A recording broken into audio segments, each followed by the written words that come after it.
Welcome back to Leading Edge. I'm Jerry Anderson. He's Kevin Dalton. Represents around about some 3,000 educators. Toledo Federation of Teachers president. That's local 250. Um, Toledo schools opening back up for face-to-face in the week ahead. So many other schools doing the same. And a lot of people are facing this March 1st thing the governor came up with that we've been talking about. What are your members telling you, Kevin Dalton, about how far behind students have likely fallen during the pandemic? Through conversations and meeting with the members, they're concerned that obviously the remote learning is not the same as face-to-face instruction. And there's definitely a concern that there's been lost and missed opportunities throughout this school year and really the end of last school year. So obviously they're excited to get back to school safely when that occurs. They're also excited to get with these students and start identifying the areas that will need some extra focus and moving those forward. While schools do reopen for face-to-face instruction, isn't it true parents can still opt to have their child stay home and learn remotely? Is that a correct statement? And if so, what pressure does that put on teachers? So within Toledo Public Schools, on the onset of the pandemic, we did work to establish what we call the virtual academy. Mhm. So if there are parents who are not comfortable sending their students back face to face, they have had the option to enroll their students into the virtual academy. I believe that that window has closed, but you never know, they could always try, but that option is there. And it does put pressure on our educators. Unfortunately, we have an understanding that at least with the general education population, there are teachers specifically identified who will do nothing but teach remotely. So they're not trying to juggle in-person instruction the same time as our virtual instruction.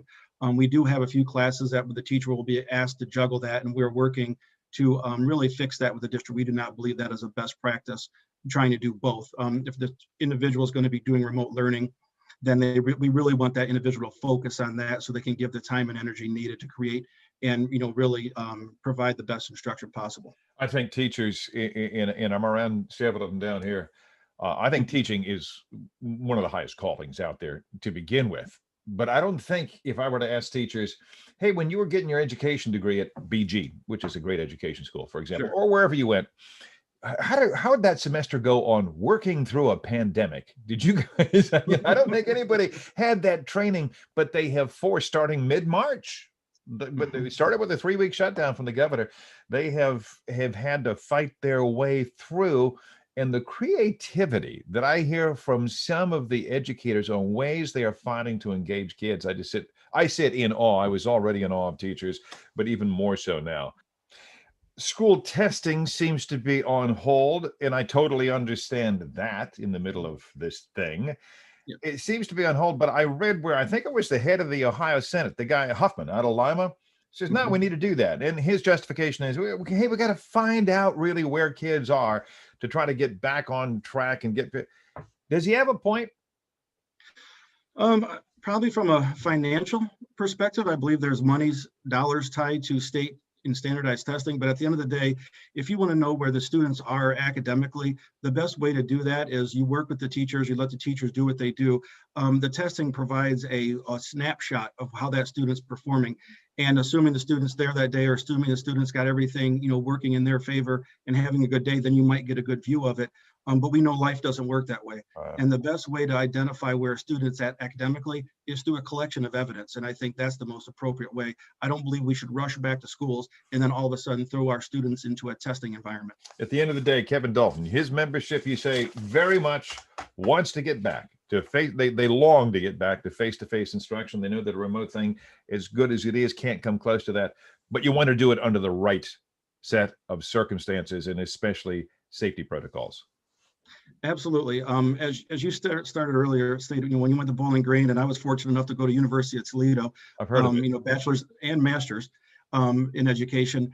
But we are excited. We were never trained for what we're doing now, but my hat's off to all the educators through our region and throughout the nation that have made this time work for students. But to get back, we want to, and it really comes with a commitment to safety. Some of those would include a masking policy that's enforced, social distancing if and when needed, as well as a testing and tracing program that could be used to isolate potential hotspots within the community. One of the things that I've heard from parents across our region is give us a direction to go in and stop changing direction. The back and forth is what's really causing a lot of consternation in our families' homes. And I get it. It does the same in my house as well with my 3 daughters. So we feel that if there's a testing tracing program like that, we can identify and isolate certain areas so we're not shutting down the entire district if numbers do spike. So those are some of the things that we are asking the district to consider putting in place. All right, gonna leave it right there. Kevin Dalton, the president of the Toledo Federation of Teachers. That's Local 250. Thanks for what you do as we educate the young people of a community and involve parents and educators. Thank you guys, men and women, for what you do. You're spectacular. Kevin, be well, and we'll talk again soon. I'm going to be back right after this on Leading Edge.